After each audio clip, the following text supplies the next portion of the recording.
What is going on, world? Welcome to the Twisted World podcast. I'm your host, Kirk James. Today we get to talk about censorship, everybody's favorite subject. And on the scale that we're seeing it, this is nothing short of mass censorship. On a completely epic scale of every platform, the tech companies have completely flexed their muscles to the extreme with this one. The sitting president of the United States, whether he has 11 days left, 2 days left, he is the current sitting leader of the free world. And he has now been banned on Facebook, Twitter, his email subscription services, the people who send the emails out for him, they have taken off his accounts. He has zero communications. He was banned on Twitter, attempted to use the White House Twitter handle for the POTUS, and that post was up for 3 minutes before it was taken down and then banned. We're looking at 57,000 tweets. Put them, just sit on that for a second. 57,000 tweets have been removed. Over 10 years of documented comments from this man are now gone. The ramifications of that could be detrimental completely. It could be to history, to 74 million Americans who have put their trust behind him, put their name behind him. Okay, because now what we have is zero way to check anything that could be said that he had possibly previously said in a Twitter account. What this is, and I heard Dinesh D'Souza talking about this, where this is a modern day book burning, and I've been saying this for months now, since we've known what the Democratic field was going to look like. And this is a modern day book burning. This is a destruction of information. This is a destruction of historical information. Historical information because he is the President of the United States. He did serve 4 years and have 4 years of implications on this nation and the world. That is pure history. Delete it. And it's met with cheers. It's met with cheers. It's met with calls that is justified. And nobody seems to worry outside of the conservative spectrum, if you will, about this. This is not just the only incident that we're talking about either. They have flexed their muscle through countless election processes. And this isn't conspiracy theory, folks. Okay, don't click off thinking I'm going down some rabbit hole. Okay, this information is readily available through the speakings of Tulsi Gabbard, Democrat. Tulsi, who actually happens to have sued Google $50 million because on the night of the Democratic debates, Tulsi's ad campaign account for Google went down. Now, according to Tulsi Gabbard, this is one of the highest points for a candidate to be able to receive contributions. And right before the debate is about to go on, her account gets suspended. Her ad account gets suspended. Now, this is a presidential candidate. And it took hours before they could even get a hold of Google to figure out what happened. Then it took hours after that for it to finally be fixed. And at this point in time, the debates are over. The money that could have been brought in is now gone. The ads and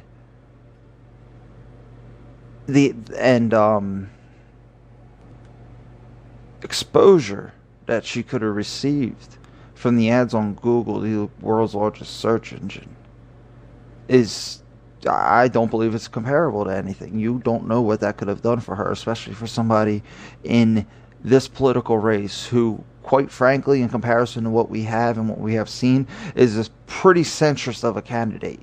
It's even for a Democrat. And if you look where she goes with gun control and things like that, yes, she is a Democrat, and she does speak some of the same speaking points when it comes to that common sense gun control and things like that. Obviously, that's a topic that we would have to get into deeper and investigate a little more with her. But needless to say, in March, a judge threw the case out, dismissed the case.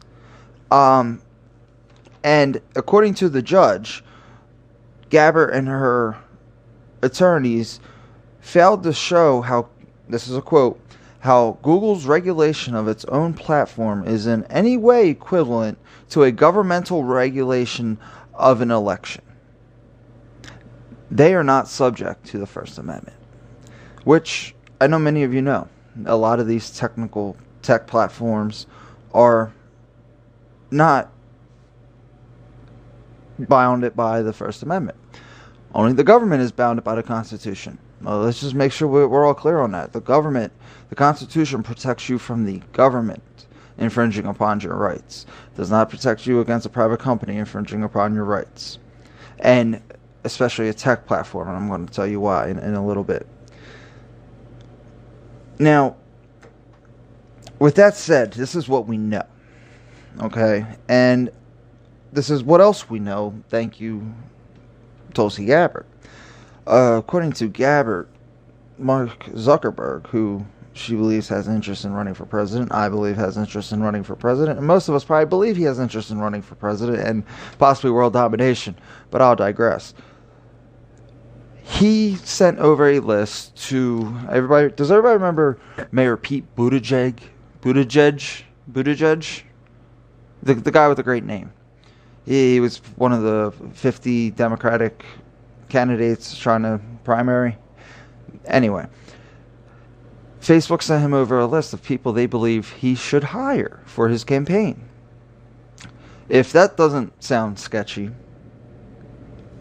just hold on. He takes 2 of them on. Now, this massive tech company who is basically allowed to operate boundlessly is now putting its own people inside of presidential campaigns in hopes of influence. Why else would you put them there?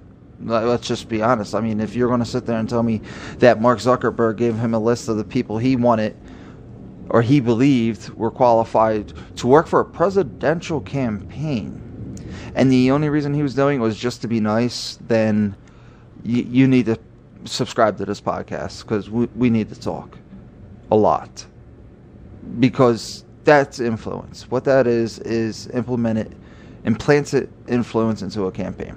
Now, knowing that this did happen, if we're going to believe Tulsi Gabbard, which I'm inclined to do, how many other campaigns have this been handed to?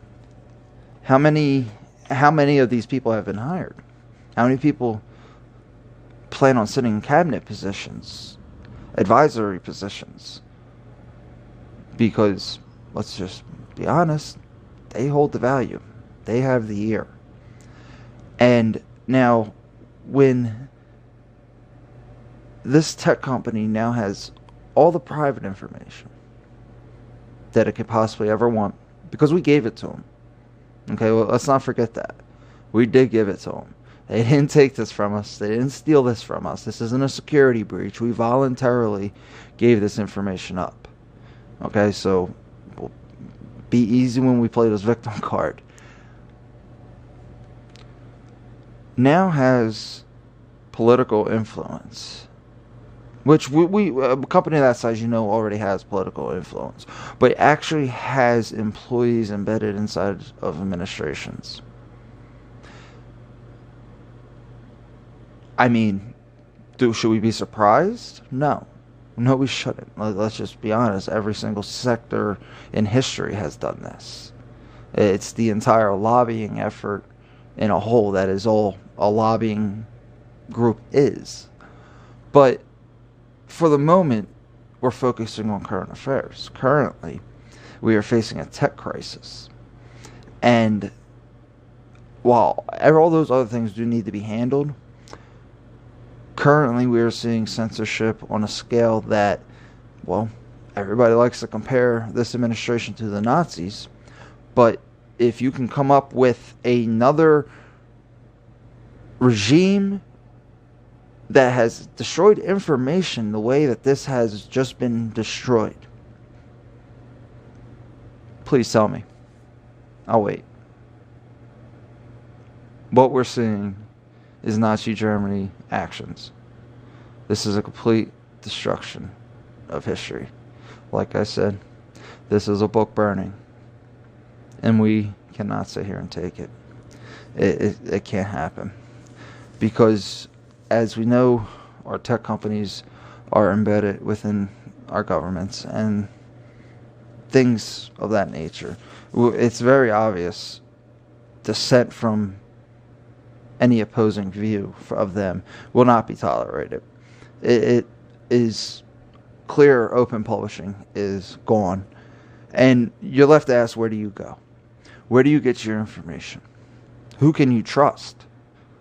Because everybody has their own personal feelings that reflect out in their everyday actions. Whether you're a boss, you're a police officer, whether you're anything.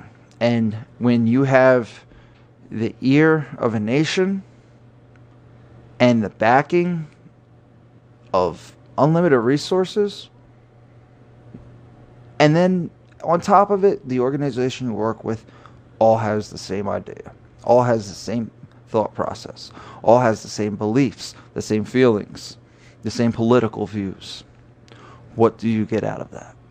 What is literally the only thing you can get out of that? If you truly believe that you can get any type of unbiased opinion from an environment like that, you've been seriously misled, unfortunately. So where do we go? Where do we go? They're deplatforming the President of the United States based off of inciting violence. Now, I don't know how many of you out there actually had the privilege of watching the events unfold live that day, but I did. I was able to watch everything, including the entirety of Donald Trump's speech. And at no point did he ever imply, insinuate, or tell anyone to conduct any illegal activity. What he did say was, let's march down to the Capitol now and show them we're here. At no point does he say start causing damage, hitting police officers, breaking property, or storming the Capitol and stealing property. Not once. But for some reason, the narrative is that he did. Because they know the majority of their listeners did not watch that speech. So in their eyes, they can tell them whatever they want. Just like they're going to be able to tell us whatever they want about what Donald Trump tweeted 5 years ago. 10 years ago. So now they are coming after this president for inciting violence, which was never incited by him. When not that long ago, you've had Representative Sheila Jackson, you had Maxine Waters openly calling to harass government officials, Republican government officials, cabinet members in public. Do not let them eat. Do not let them enjoy anything. They were harassed out everywhere they went. That is inciting violence. That is the definition of inciting violence. Let's go back to, I believe it was Michelle Obama's great little saying, when they go low, we go high. Which lasted all of about 6 months until Eric Holder came out and finally said what they were actually thinking. When they go low, you kick them. What is that saying to your supporters? What is that saying to your party? And now you want to impeach the sitting president. You completely censored the sitting president. And in censoring the sitting president, you have completely wiped out the ability for anyone to purchase any alternative to your technical monopoly, because Apple and Google Play removed Parler, the next biggest option. In censoring the president, they censored the country. And one of those is too many. And this is where we do not sit back, and we cannot allow this to happen. This is where Americans be Americans. Now, we have channels to take, folks. Okay? There is constitutional processes. There is a chain of command set up. Okay? And it starts in your state. Your local representatives. The people who represent you. You are the constituent. You are who they represent in Congress. That is the ear you need. And when they don't listen to you, you change them. But in the meantime, you find your plan B and your plan C. But you do it the right way. You don't go storming the Capitol in bison headdresses, stealing podiums, taking selfies behind Nancy Pelosi's desk. And not for nothing, how old were you, man? You got your feet kicked up, showing your face off like that for the whole world to see. What do you expect to happen? Is there any possible way in your head that you didn't think that photo was going to get put online and that they wouldn't come after you? Any of you. I find it hard to believe one individual can be that stupid. But then again, it's 2021. We can't be surprised by anything. Now, just one quick note going back to Tulsi Gabbard. The most disturbing fact in her lawsuit is that the whole reason her ad campaign was shut down, suspended, was for suspicious activity. I don't know what else I have to say to that. They admitted it was a mistake and turned it on when they realized. That's just to close up the Tulsi Gabbard story. But continuing to this attack on the president, on this blame game that they're playing for him and what happened at the Capitol, and now for them crying for the 25th Amendment. Everybody wants a not everybody, you know who I mean when I say everybody. I mean the usual suspects. And oddly enough, a couple of months ago, might not even been that long, Nancy Pelosi came out, gave a press conference that she would like to ratify the 25th Amendment so that the vice president doesn't have to be the initial one. Because the way the 25th Amendment is the removal of a president who is deemed unfit to do his job duties. This is not an impeachment. Okay? Remember this. This is not an impeachment. This is a timeout. The vice president will write a letter to Congress, to two specific people in Congress. It would be the Speaker of the House, the Leader of the House, and to the Leader of the Senate. And this letter will express why he believes the president is unfit to carry out his duties. What this does is it strips the powers, the presidential powers of the sitting president temporarily and places the vice president in charge. Now, the whole thing about all this is there's no requirement in any of this to tell the public. They do not have to tell us a single thing, which is scary to me. So, the president will be sidelined, as they say. His powers will no longer be active. Now, this will go on until the president writes a letter back to those same people, head of the House, head of the Senate, giving his reasons why he believes he is fit to return to duty. This is a leave of absence, guys. Okay, you take a medical leave at work. Okay, that's more or less what this is.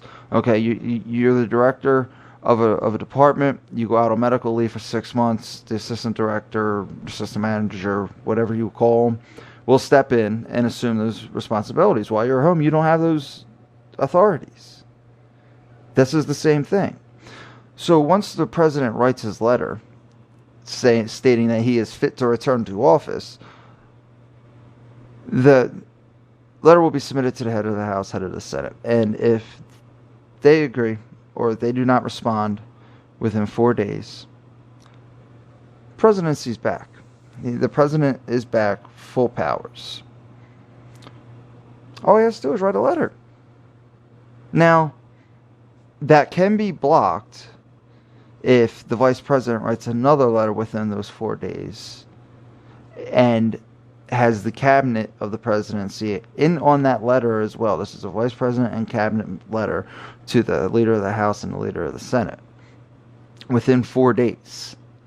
Congress then has 21 days from receiving the letter from the vice president disputing the president's request to come back, where 2/3 of each chamber needs to agree that the president can come back.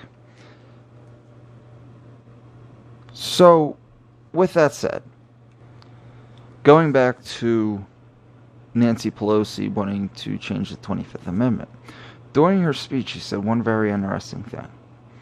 She said this is not for the current sitting president, which would be Donald Trump. So therefore, if it's not for the current sitting president, you must mean for Joe Biden. Now, most people believe when they hear the removal of president, the president's gone. So when people heard this, they said, oh, that's it. That's how they're going to do it. They're going to get Biden out of there. They're going to put Harris as vice president. And there it is. And I could echo that a little bit. But all this does is takes them out of the playing field for a little bit. Puts Kamala Harris in charge, maybe for 3 months. And then maybe Biden writes his letter to come back. Maybe he gets his note to come back from the doctor. Or maybe he never comes back. And we end up with Kamala forever. That's scary.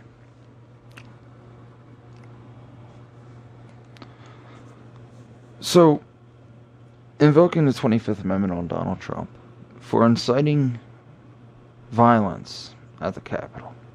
Now, if anybody has the unfortunate opportunity to watch mainstream media, you would have been told that this was the first time it ever happened in history that the Capitol has ever been breached like that, aside from wars. And we're talking Revolutionary 1812 wars.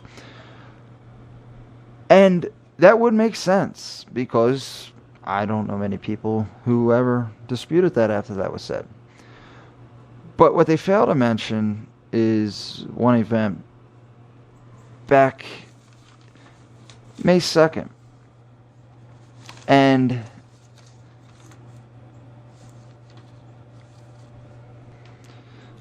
on that May 2nd in 1967, 24 Black Panthers stormed the Capitol, armed with guns, and made it into the chambers with guns. The demonstrators were then disarmed and escorted out of the building. This is the Black Panthers in 1967, armed. Okay, now, no, I was not alive during the Civil Rights Movement, but we all know exactly how the climate was in 1967. Let's not sit here and pretend like we don't. And where a lot of us may disagree with the Black Panther movement, maybe Black Lives Matter movement, where we can, or we should be able to agree, is these are American citizens exercising their constitutional rights, whether it be the First Amendment, whether it be the Second Amendment. Free speech is not what we agree with. Point of free speech is actually the opposite, which we all know. It's not the speech you like that needs the amendment. So, with that said, with respect to their demonstrative purposes, and the reason they were demonstrating, I believe we can probably get behind as well. So, the founder of the Black Panther movement, or the Black Panther Party, I should say, was a guy named Bobby Seale. Now, he founded the Oakland chapter. The entire point of their demonstration was because Bobby Seale felt that the government was systematically disarming black people so that they could not defend themselves. Does that sound familiar? Does anybody know anybody who feels that way today? You know, it does sound vaguely familiar, does it not? So, with that said, keep this incident in mind. Keep that date in mind, May 2nd, 1967. And when somebody tells you, especially somebody who was alive back then, says they have never seen anything like this before in their life, and it is an atrocity. It is an assault on our democracy. Remind them, it may just be the very well definition of our democracy. So, where do the tech companies, and quite frankly the media, who just told us that this never happened before in history, why are they able to do this? Well, there's one act. I mean, you may have heard some of our senators talk about it, Section 230. Section 230 is a part of the Communications Decency Act of 1996.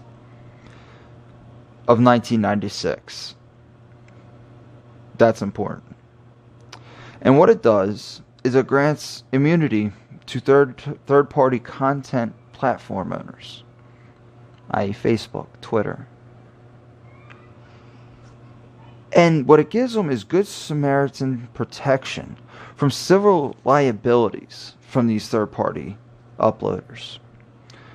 So, as long as they go after the content that they deem offensive or obscene, and they go to take it down in good faith,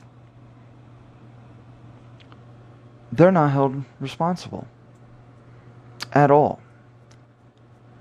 So, Section 230 gives them the right to delete anything they find offensive or obscene, to grant them their immunity to lawsuit. So basically, by deleting our content, they're doing it in the name of Section 230 to keep themselves from being sued. That's why they took Donald Trump down. Now, if you've listened, and trust me, not you can hear if you can't tell how I'm talking. I'm not a Biden supporter whatsoever. But even Biden says Section 230 needs to go. Every single Republican. This is a unanimous, bipartisan decision that can be made, but it's not being made. Everybody talks about it. So everybody talked about moving our embassy to Jerusalem, but never did it. Everybody talks about breaking down big tech. And the only way you break down big tech is by getting rid of Section 230. You need to take away their immunity that was given to them in 1996 when the most advanced form of web posting was a message board. Okay? One of the most advanced computers in 1996 was a green-screened computer. Think about the technology in 1996. Okay, you were carrying a 10-pound cell phone around in a suitcase, if you were lucky. And now, the regulations that were put in place for technology in 1996 are still relevant in 2021? No, not possible. It's 2021, folks. This is obviously and clearly outdated. And yet it's still in effect. And now we are seeing its ugly head rear itself these last couple of days. This is going to go on and legally go on and on until Section 230 is gone. Until immunity from the platform owner is taken away. Where else can we do that? Now, so we know what's wrong with tech. We know what's wrong with internet platforms. What's going on in journalism? Why are they able to post more opinion than news? If you notice, most of these 24-hour news agencies aren't even deemed news agencies. They're media outlets. Media outlets. Okay? That's not journalism. That's opinion. That's what you're listening to right now. But the fact of the matter is, I can give you more facts, and I am going to give you more facts than they can give you, and still not violate. Now, journalists have to abide by libel laws, okay? And all libel law is a form of written slander. Now, I can't sit there and go call your job and tell them that you're a horrible murderer, alcoholic who beats his family. That is slander. That you can file a charge against me for. Now, libel laws, all libel law is the written version of slander. So, as long as they don't knowingly post an article that causes defamation of character, they're in the clear. They are in the clear. And the only thing you have at that point is ethics. Now, I don't know where their ethics lie in 2021. I don't know where their ethics lied in 2010, 2000. I don't know where Walter Cronkite's ethics sat. But I do know where their goals lie, and their goals lie in misinforming us. Their goals lie in keeping us with an agenda. We just don't know whose. This is very obvious if you pay attention, if you're willing to look outside of what you're told. And which is going to be hard. It's going to be hard hard for a lot of people. Just earlier, I responded to a comment somebody I've known for years, and he's a Democrat. You know, he's a lifelong Democrat. Great guy, good guy, heart of gold. You know, he's one of them bleeding heart Democrats. You know, he feels like we should be able to help everyone, and you know, whether you want to be mad at that or not, I know in his case, the heart lies in a good spot, and I feel that's a lot of these people. But the problem is, reality and feelings don't go together all the time, and neither does the money to pay for it either. But that's a whole another story.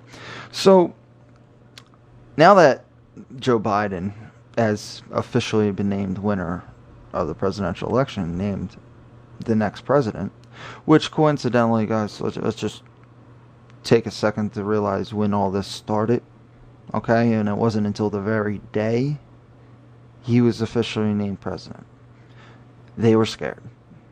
They didn't know what was going to happen. But we'll get to that. So he goes on about how everybody needs to shut up about election fraud. Biden is our president. There's no fraud, nothing proven whatsoever. He's literally repeating the talking points of every major news outlet across the country. So I politely get on there and I say, no offense to you, but here are two signed affidavits from Michigan, one of which is an IT specialist that was hired by Dominion. Now, he immediately discredited it with what sounded like a CNN line that the court had deemed her an uncredible witness and had a criminal record. So, yes, you destroy her character there. Okay, gotcha. That's great. But the fact of the matter is, Dominion still hired her to work on the machines. So, his point really just made it a little darker. Because now, if we know she's a criminal, Dominion had to know. And Dominion had to still hire her to work on her national elections. The machines that are now in question, that she admitted to seeing fraud. Now, that's just one set of affidavits I came across. There was another woman from Wayne County who I sent his affidavit to. And, you know, that's the responses you're going to get. And unfortunately, I don't know what would change those people without a complete non-stop intervention. To make them sound like addicts, but it's a lot to persuade somebody to let go of what their heart holds on to. And when you're talking about the left and the right, there are certain subjects that certain ones will cling to very, very hard, and some rightfully so. Religion. We know the conservatives are a much more religious group of people and hold their religion close to their hearts. And whether you believe in religion, you don't believe in any religion, what religion you practice, it shouldn't be held against them because, well, it's their constitutional right. And that's all there is to it. It's the constitutional right for a reason. They also hold, I don't know, me personally, my gun rights very close to my heart. That is the foundation of being an American. You are able to say what you want to say and defend yourself against anybody who tries to take it away. And you can hunt while you're at it, Nancy Pelosi. Let me rephrase that. You don't hunt Nancy Pelosi. I go hunting with it, Nancy Pelosi. That is a statement to Nancy Pelosi, guys. Because remember, Second Amendment was written for hunting. Okay. And the left has been portrayed to believe that in order to be a good person and a good American, we must open our hearts and our wallets to everyone. It's not your fault. That, while is nice, is not stapled in anything except for raw feeling, unfortunately. There is, yes, you have your constitutional right to life, liberty, and the pursuit of happiness. But it is your own pursuits of happiness. That's where people do not seem to want to agree. It is not the government's pursuit for you. It is not what the government provides for you. That is not the pursuit of happiness. The pursuit of happiness is finding what you love and putting in the work to do it and get it. That is such the fundamental disagreement, I really believe, between the two parties. If you put them three things together and then take them out, I don't know what else we really argue over. How much money to spend on wars? Yeah, okay. That's a good argument. We can go back and forth with that all day. Infrastructure, but they're bipartisan topics. They're American topics. They are tangible, beneficial topics for the American people. Whether you want to believe that giving everybody $2,000 a month to live off of for the rest of their life is beneficial, yes, I'm sure it will be for a little bit, but that's the problem. Sustainability. We have to sustain the union. We can't just prop the union up until the stick breaks. That is what we have to have people understand. Okay, this country was built from the drive within the American. And that is all that will keep it going. But one day, it'll get to a point where everybody will have to see the same thing. Until that day, we can do what we can to reach out to our friends across the way and try to just make them understand. It's not that we don't like people. It's not that we hate anyone at all. We just have different game plans. And that's really what it comes down to, is our game plans. And now there's a game plan in play in Washington, and we're just going to have to wait and see what happens. We can't jump to conclusions. We can't be getting paranoid. But we can be preparing people. We can be preparing, stocking up on things we need. We are looking at possibly a 6 to 8 week shutdown coming up. Start buying. Buy what you need, essentials, ammunition. If you are a gun owner, you know how hard that is to get right now. I'm with you. Unfortunately, I'm with you. But things are going to get worse before they get better. And they're not going to get better without joint efforts from all of us. And understanding that it's going to be hard to get people to understand why we needed the president we had. And why it is concerning the president, vice president, cabinet, and complete government being controlled by one party. Folks, we're in for a long ride. But we'll get through it together. Come in here with us to the Twisted World podcast. We'll make it through. It's only the beginning of 2021. We got plenty of things to talk about. Plenty of episodes to come up with. And I'm sure plenty of political events to discuss. But for today, I appreciate you. I respect you. Follow me. Listen. Open your mind. Get some new thought into it. Look at things from different perspectives. Look at new things. Like the next thing we're going to talk about on our next podcast. We are going into artificial intelligence. And this is going to take us all over the map. All over. We're going to go from Elon Musk to Russia to China to the United States to Silicon Valley. Most likely to outer space. So join us next time on the Twisted World podcast. Follow us, YouTube. Probably not Facebook. But definitely on Parler and Podbean. Guys, take care. And I'll talk to you next time.